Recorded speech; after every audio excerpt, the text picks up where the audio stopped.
गुरुजी, गंगा आदि नदियों में स्नान के पश्चात तर्पण की क्या विधि है? गंगा आदि नदियों में तीर्थों में स्नान के पश्चात ऐसा दिया है हमारे शास्त्रों में, स्नानांग तर्पण करने की विधि बतलाई गई है। ऐसा है कि ये विधि ब्रह्म वैवर्त पुराण में आया है कि स्नानांतरम तावत तर्पयेत पितृ देवता।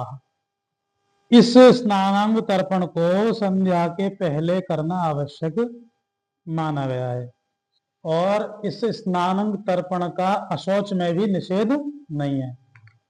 सूतक पातक में इसका निषेध नहीं बतलाया गया है, ठीक है ना। ऐसे है, तो इसमें ये दिया गया है कि जब इसमें इसकी विधि ये है स्नान तर्पण की कि जल से इसमें तिलक करना चाहिए। तर्पण करने वाले व्यक्ति को, जो तर्पण कर रहा है, उसको जल से ही तिलक करना चाहिए। बाएं हाथ में जल लेकर के दाहिने हाथ के अंगूठे से पहले तो त्रिपुंड बनाए, वो ऊर्ध्वपुंड, और ऊर्ध्वपुंड अंगूठे से बनाने के बाद में फिर तीनों उंगलियों से त्रिपुंड बनाए जल से, ये। और फिर ये क्रिया करने के बाद में दोनों हाथों को इस प्रकार से अंजलि बना करके, सटा करके, और गौ के सींग जितना ऊंचा उठा करके और जलांजलि देनी चाहिए। पहले बता दिया है कि देवताओं के लिए देव तीर्थ से, ठीक है, और ऋषियों के लिए क्या नाम है तुम्हारे प्रजापति तीर्थ से, और पितरों के लिए पितृ तीर्थ से जलांजलि देने का विधान बताया गया है।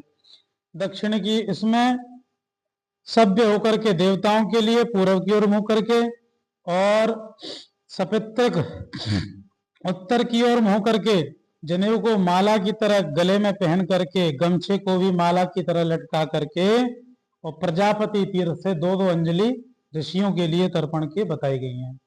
और पितरों के लिए दक्षिण की ओर मुंह करके अपसभ्य हो करके, यानी कि जनेऊ को सीधे कंधे से और बाएं हाथ के नीचे निकाल करके अपसभ्य हो करके, और गमछे को भी दाहिने कंधे पर रखे, और पितृ तीर्थ से जलांजलि देनी चाहिए।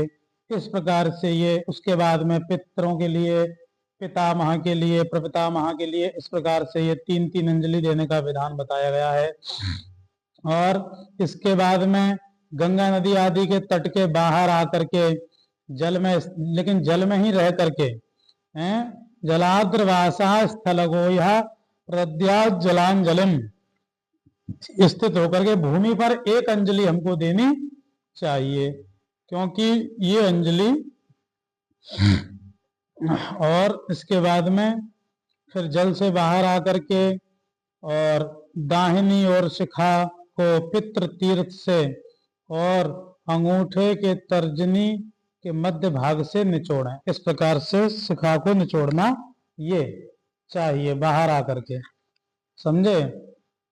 तो ये हमारा तर्पण की विधि बतलाई गई है शास्त्रों में। स्नानांग तर्पण, जो स्नान के समय जो तर्पण किया जाता है, ठीक है। इसमें एक चीज और बताई गई है कि जब हम तर्पण करने के बाद जब जल से बाहर निकले नदी से, तो एक श्लोक है ये गोविल का कि पिबंति शीर्षो देवा पिबंति पितरो मुखात मध्यतः सर्व गंधर्वा अधस्तात् सर्व जंतवा।